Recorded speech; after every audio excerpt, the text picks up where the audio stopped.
Últimamente, en este mes de septiembre, gran parte de las plataformas de streaming se han puesto las pilas, porque están comenzando a darnos un cine artístico de calidad, que en mi opinión es muy fundamental para demostrar a las demás personas lo cruda que puede ser la realidad. Y al parecer el filme de The Devil All the Time, o también conocido en América Latina como El Diablo a todas horas, es un claro ejemplo de la crítica social que trata de emprender esta categoría cinematográfica. Por eso ahora, el día de hoy, nos dedicaremos a realizarle un análisis paulatino a las ideas emanadas de este negativo, como también discutiremos el final de la película, que al parecer puede que deje intrigado a más de una persona. Esta película fue dirigida por Antonio Campos, un director que tiene en su carrera filmográfica películas un tanto interesantes, como es el caso de Christine, After School y demás proyectos que son un tanto curiosos. A él le acompañan varios actores de renombre, como son Tom Holland, Robert Pattinson, Bill Skarsgård y Mia Wasikowska, y un gran etcétera. Honestamente, todos los actores realizan actuaciones demasiado buenas e incluso son muy honestas. Por eso a mí me fascinaron. Antes de que inicie con este video, debo de recordarte que va a haber spoilers del filme. Por ende, a partir de este punto, todos ustedes quedan bajo su propia responsabilidad. Después de haber dicho esta aclaración, iniciemos con el análisis respectivo. Para comenzar con esta reflexión, debemos de aclarar que esta película está basada en una novela que porta el mismo nombre que el negativo, del escritor americano Donald Ray Pollock, en donde se expone a través de 7 historias distintas que al final se entrelazarán por alguna cierta causa en particular, pero estas están entrelazadas por su devoción a la fe divina y el pecado que contemplan los propios seres humanos. Por ende, este relato trata de demostrar la verdadera naturaleza salvaje de este ser y cómo lo ayuda a ser un tanto hipócrita con las personas a su alrededor y con su Dios, si podemos decirlo así. Así que la película también tiene esta misma característica, que al parecer la hace un tanto buena desde su inicio hasta su final. Ciertamente, al ver este negativo, podríamos decir que realiza una severa crítica a la humanidad, debido a que éste vive entre el cielo y el infierno, como lo describiría Dante en su Divina Comedia, porque como realiza tanto acciones buenas como también se desempeña en hacer el mal. Las concepciones entre el bien y el mal han sido analizadas por variedad de filósofos a lo largo de los tiempos, pero pudiese decir que el filme puede tomar argumentos del filósofo alemán Friedrich Nietzsche, en donde concibió que no existe ningún bien, ningún mal. Por ende, este mismo planteamiento se ve expuesto en el filme. Ciertamente, gran parte del negativo trata de exponer cómo nuestra propia naturaleza humana define lo que es bueno y lo que es malo. Tal es el caso del personaje de William Rosen, quien cometió actos sumamente crueles. Sin embargo, esta persona trata de enmendar sus errores a través de la religión. Por ende, la doctrina lo ayuda a determinar si sus actos fueron buenos o malos a la vez. Evidentemente vemos este mismo dilema en la sociedad actual, en donde nosotros colocamos a nuestro criterio estas dos deidades morales. Así que la pauta religiosa en esta película vendría a fungir el papel de la sátira a esta misma. Muchos filósofos han concebido que la fe es necesaria para la propia humanidad, debido a que nosotros somos simples mortales, por ende siempre trataremos de inspirarnos de un ser inmortal y omnipotente para que nos otorgue esperanza. Sin embargo, también existe maldad dentro de esta devoción, porque gran parte de los problemas sociales suelen caer en esta institución. Tales son los ejemplos del aborto, el matrimonio homosexual, la opresión a la mujer y etc. Ciertamente yo no deseo meterme en esos temas, porque son demasiados extensos y pudiese tardarme horas hablando de esos puntos, y además eso me llevaría a la controversia, lo cual no me gustaría porque este canal no está dedicado a eso, sino más bien lo que quiero dar a conocer es que la película critica en muchos aspectos la propia religión. Y grandes ejemplos de esta hipótesis mía son los personajes del filme, que viven a merced del pecado y también tratan de hacer actos bondadosos, pero ¿realmente los hacen? Por esa misma razón, todos los personajes viven buscando su propia redención ante los actos malignos que han realizado.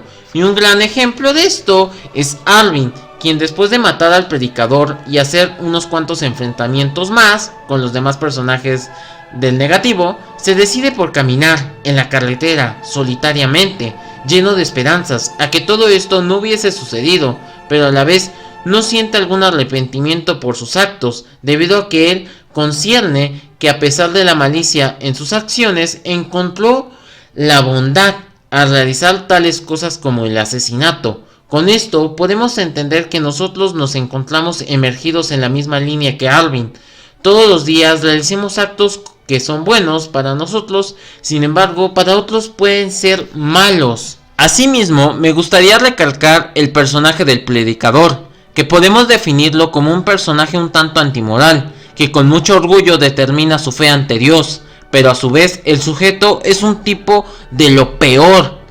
Esto sucede porque pudiésemos determinar que el sujeto es una excéntrica reflexión de la naturaleza salvaje del ser humano, que a pesar de consagrarse socialmente como una persona humilde que desea fomentar un bien a la sociedad, termina siendo un monstruo que incluso al final es castigado como uno por todos sus pecados que realizó en gran parte de su vida. Incluso me parece un poco irónico la muerte de esta figura religiosa, porque puedo decir que su vida de este personaje no concluye con algún arrepentimiento por su doble moral de la persona que es. Además, el escenario donde se lleva a cabo este acto me hace ver cómo su propia fe lo castiga. Con esto podemos decir que otra de las concepciones que se encarga de analizar el filme es la postura del pecado. En esta crónica pudiésemos decir que esta figura de remordimiento es puesta bajo tela de juicio de uno. Ciertamente, en la religión nos determinan la concepción de reglamentos y normas, los cuales tienen la finalidad de determinar el propio bien o mal de la humanidad. Pero pudiese ser que esto realmente no fuese así, debido a que varios filósofos a lo largo de los milenios han afirmado que la fe es un invento de la propia humanidad, para otorgar esperanza a estos mismos. Y de ahí pudiésemos desprender la frase del filósofo alemán Friedrich Nietzsche, que dice: Dios ha muerto. Esta interpretación se debe a que los humanos consagramos una figura inventada, de la cual nos puedan desprender esperanzas e ilusiones. Tal parece que este mismo ejemplo sigue la película, y es que esta nos hace pensar si uno es pecador porque realmente quiere o así lo determina la gracia de Dios. Haciendo una relación con mi comentario anterior, puedo decir que todos los personajes son personas guiadas por este remordimiento a esta figura. Por ende, gran parte de ellos tratarán de sanar sus pecados a través de la oración. Por eso la importancia de esta en el filme, debido a que esta película propone mostrarnos los dos lados de la moneda, y asimismo nos hace preguntarnos si las acciones malignas de alguien realmente justifican sus medios. Ciertamente pudiese decir que todos los personajes emergidos en esta crónica son unidos por sus propios pecados, y esta misma manera son vinculados por intentar encontrar su redención al final de la película. Pero pasa algo muy curioso en su conclusión, que ahorita en estos momentos pasaremos a hablar de ella. Antes de que hable del clímax del filme, me gustaría destacar que esta conclusión pudiese hacernos ver la ausencia de Dios en nuestras vidas cotidianas. Ciertamente, Arvin, al asesinar al predicador, trata de enmendar su error, orando en el lugar donde su padre lo acostumbraba a hacerlo. También, al caminar por la carretera, este personaje demuestra cómo le ha dado la espalda a su propia fe. A su vez, traiciona los ideales que le propuso su padre desde que era un niño. Pero la pregunta emergente de todo esto es si esto está realmente bien. Pudiese decir que al final de esta película es la búsqueda de la redención, no en la religión, sino más bien en ti mismo, porque al final no tenemos claro la existencia de este mítico ser llamado Dios, sino de lo único que estamos seguros es sobre nuestra propia esencia, que nos ayuda a consagrar el bien y también el mal. También pudiésemos ver a la película como una interpretación de la causa y el efecto. Tenemos entendido que esta es una teoría metafísica, en donde se explica que la acción de un pequeño acto insignificante puede encadenar severas consecuencias. Esta concepción metafísica se encuentra presente en el filme, que de alguna manera las acciones de todos los personajes hacen una repercusión en la vida de ellos mismos, que al final uno de estos puede hallar su propio camino hacia la paz, por lo que el final de la película pudiese describirse que Arvin, a pesar de todos los malignos actos que realizó durante el negativo, pudo hallar su estabilidad emocional, que al parecer estuvo rota desde el momento que su padre asesinó a su perro. Considero que esta conclusión le pudiera dar un significado espiritual, porque trata de convencer al espectador de que realmente existe la redención en todas las personas, a pesar de su malicia o bondad. Considero que The Devil All the Time o El Diablo a todas horas es un ejemplo de cómo los humanos pueden hallar una liberación de sus almas. Por eso esta conclusión contempla estos mismos conceptos, ya que en toda la película nos hacen ver la inestabilidad de la humanidad y cómo ésta puede encontrar su salvación de sus actos sin la necesidad de buscar la fe divina, porque pudiese ser que el filme también criticase esta institución, ya que hay que recordar que desde tiempos muy remotos esta ha abusado de la beneficencia de las personas, y un claro ejemplo de esta situación es el personaje del predicador.